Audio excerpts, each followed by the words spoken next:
Hello दोस्तों, नमस्कार, आदाब, सत श्री अकाल। आज आप लोग के लिए एक नया केस लेकर के आया हूँ कॉक्सीडियोसिस का। कॉक्सीडियोसिस का मतलब होता है खूनी गोबर या गोबर में खून आना। जिस तरह आप वीडियो में देख रहे हैं, ये पूरी तरह से लाल लाल गोबर है। इसमें कोई रंग नहीं मिलाया गया है, बल्कि जो ये पशु है, जो अब ये वीडियो में जो देख रहे हैं पशु, उसका ये गोबर है। पशुपालक ने बताया कि ये कल से हल्का हल्का गोबर में खून आ रहा था, लेकिन ये धीरे धीरे पूरे तरह से लाल हो गया। वहीं पशु देखिए, ये गोबर जो कर रहा है पूरी तरह से लाल आ रहा है, लग रहा है जैसे केवल खून गिर रहा है गोबर की जगह पर। ये देखिए लगातार जी हो रहा। पशुपालक ने बताया कि थोड़े थोड़े देरों पर कर रहा है। अभी वहाँ जी देखिए, फिर इसे जब इसका डायग्नोसिस करने के लिए मैंने बंधवाया इस पशु को, उसके बाद ये तुरंत इस तरह का गोबर पशु ने कर दिया और ये पूरे तरह से लाल है, केवल खून ही आने लगा। कॉक्सीडियोसिस एक ब्लड प्रोटोजोअल बीमारी है जो अक्सर क्रॉस ब्रीड की पशुओं में खासकर ज़्यादा देखने को मिलता है। देसी ब्रीड में कभी कभी देखने को मिलता है। ये कॉक्सीडियोसिस बछड़ों बछिया में भी देखा जाता है, लेकिन क्रॉस ब्रीड की बछिया या बछड़ा में ज़्यादा देखने को मिलता है। दूसरे नस्ल की भी बछड़ा बछड़िया में देखने को मिलता है, लेकिन उसका परसेंटेज कम होता है। ये एक ब्लड प्रोटोजोअल बीमारी है। ब्लड प्रोटोजोअल में ये 5वां बीमारी है जो इसमें खूनी दस्त होता का लक्षण आता है, लेकिन बहुत लोग इसे, जो प्रैक्टिशनर हैं या पैरावेट हैं, वो इसे बैक्टीरियल इलाज करते हैं, जिसके कारण कभी कभी पशु ठीक हो जाते हैं, लेकिन बाद में पशु फिर से खाना बंद कर देते हैं, चारा खाना बंद कर देता है, क्योंकि जो ये प्रोटोजोअल है उसका इलाज ना करके उसका इलाज बैक्टीरियल के रूप में करते हैं, जिसके कारण है कि कुछ दिन के बाद, 5 से 7 दिन के बाद पशु चारा दोबारा खाना बंद कर देता है। इसीलिए कॉक्सीडियोसिस का सबसे बड़ा लक्षण है कि इसमें जो आपका गोबर, इसमें पतला होता है पहले, उसके बाद धीरे धीरे उसमें हल्का लालपन, फिर उससे ज़्यादा लालपन, फिर उससे ज़्यादा लालपन, माने लगातार 24 घंटा होते होते पूरी तरह से केवल और केवल खून आने लगता है। जिस तरह आप वीडियो में जो गोबर आप जो देख रहे हैं, ये 24 घंटा का केस है। पशुपालक ने बताया कि इसे मेडिसिन भी लगाया, इसे इंडोफ्लोक्सासिलिन, ब्लड क्लॉट के लिए इंजेक्शन, इसमें स्टाइप्लोन का बोलस, सल्फा का बोलस, इस सारे पशुपालक के द्वारा चलाया गया।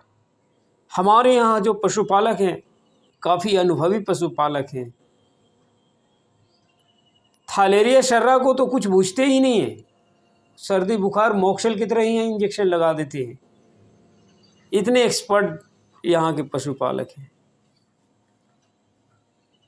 बिना डायग्नोसिस, इसीलिए मैं बार बार और हर वीडियो में ये बात बोलता हूँ और वो बताने का प्रयास करता हूँ कि किसी भी बीमारी को इलाज करने से पहले उसका डायग्नोसिस सही करें। अगर आप डायग्नोसिस सही नहीं करेंगे तो सही इलाज नहीं कर पाएंगे।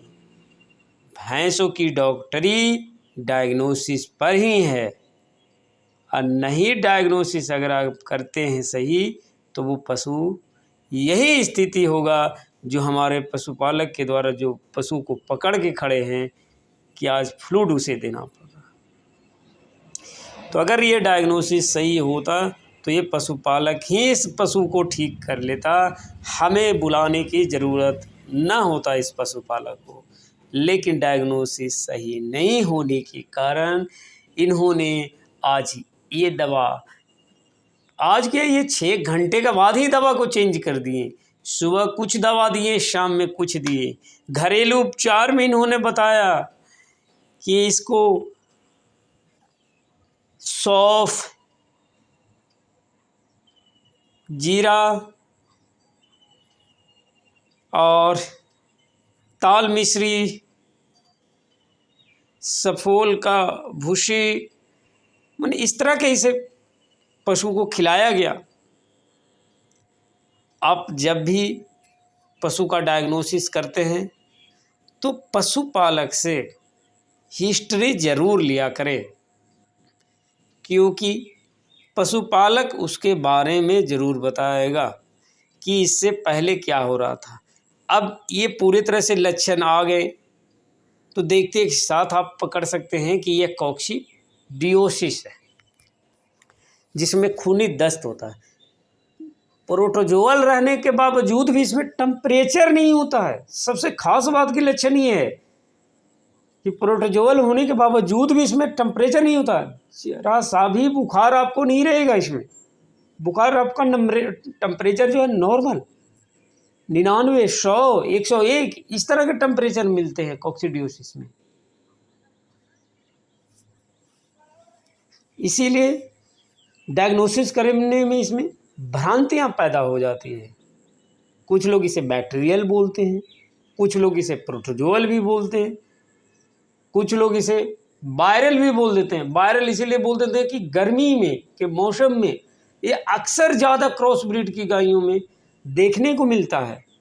इसीलिए बहुत लोग वायरल भी बोल देते हैं कि आज इसके फॉर्म में हुआ, कल उसके फॉर्म में हो रहा है। कभी कभी ऐसा होता है कि लगातार 2-3 गाय को हो जाता है कोक्सीडियोसिस, तो इसके कारण उसे वायरल, जबकि ना तो ये वायरल है ना ये बैक्टीरियल है। ये जो है कोक्सीडियोसिस केवल और केवल प्रोटोजोअल है।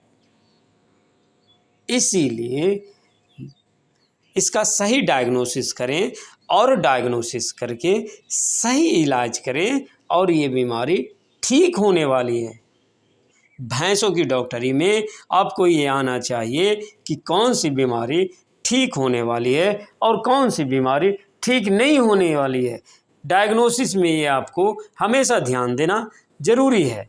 बहुत ऐसे होते हैं कि जो नहीं ठीक होने वाले पशु रहते उसे भी पेलम पाल करते रहते हैं। आज ये इंजेक्शन लगाया, कल वो इंजेक्शन लगाया, उससे दोनों को नुकसान होता है। पशुपालक के आर्थिक, मानसिक, शारीरिक तीनों नुकसान होता है और इलाज करने वाले के लिए बेचैनी बढ़ा हुआ रहता है कि पशु ठीक क्यों नहीं हो रहा, जबकि वो ठीक होने वाला नहीं रहता, फिर भी उसमें ताकत लगाए हुए रहते हैं, ब्रेन लगाए हुए रहते हैं कि ठीक क्यों नहीं हो रहा। तो ये आपको जानकारी होना चाहिए। डायग्नोसिस में ये बहुत बड़ा चीज़ है वेटनरी का। इसीलिए किसी भी पशु को इलाज करने से पहले आप उसकी बारीकियां के बारे में ज़रूर जानकारी रखें और उसकी सही डायग्नोसिस करें। पशु ठीक होते हैं अगर आपकी सही डायग्नोसिस हो तब। अगर डायग्नोसिस सही नहीं होगा तो आप दवा से किसी भी पशु को इलाज नहीं कर सकते हैं। और किसी भी बीमारी को ठीक अगर आप कर भी देते हैं तो वो आपकी दवा से नहीं, उसका इम्यूनिटी पावर से ठीक होता है। क्योंकि आज ये कंपनी का दवा लगाएं, कल उस कंपनी का, परसों तीसरे कंपनी का, तो उससे किसी भी पशु का बीमारी ठीक नहीं किया जा सकता। तो इस पशु को कोक्सीडियोसिस है और पशुपालक ने बताया कि 24 घंटा से लगातार गोबर कर रही है, दवा देने के बाद भी ये पशु ठीक नहीं हो पा रहे हैं। और इसका डायग्नोसिस किए, इसमें टेम्परेचर नहीं है और लगातार थोड़े थोड़े देर पर इसमें गोबर जो है वो खूनी दस्त करने लगता है। क्योंकि ये लगातार जो होता है लार्ज इंटेस्टाइन में स्टेनिंग भी होने लगता है। कभी कभी तो पशु काफ़ी जोड़ भी लगाने लगता है धीरे धीरे करते करते। तो इस तरह के सिम्टम इसमें आते हैं और शुरुआती अवस्था में लैट्रिन गोबर जो होता है वो ढीला होता है, फिर उसमें हल्का सा ब्लड आता है, फिर धीरे धीरे धीरे धीरे इतना ब्लड आने लगता है कि गोबर आपको पता ही नहीं चलेगा कि गोबर है, और केवल खून ही आने लगता है। देख रहे हैं किस तरह का स्टेनिंग है। तो इस पशु का इलाज इस प्रकार किया गया। इसमें एक्रिफ्लामिन दिया गया, मेट्रोन हैवी डोज में दिया गया, एट्रोपिन सल्फेट दिया गया, डायमीनाजिन दिया गया, और ये देखिए 24 घंटा के बाद जो है गोबर करने लगी, हल्का ढीला, फिर वो धीरे धीरे टाइट हो जाता है। और इस तरह के इलाज के लिए आप अपने नज़दीकी और अनुभवी पशु चिकित्सक से संपर्क करें, ताकि अधिक से अधिक पशु को बचाया जा सके। और ये देखिए पशु पूरी तरह से चारा खा रही है, और पशुपालक भी इसकी पशु ठीक होने से खुश नज़र आ रहा है। और इस तरह की और अधिक जानकारी के लिए चैनल को सब्सक्राइब और लाइक करें, ताकि नया वीडियो आपको मिलते रहे। धन्यवाद।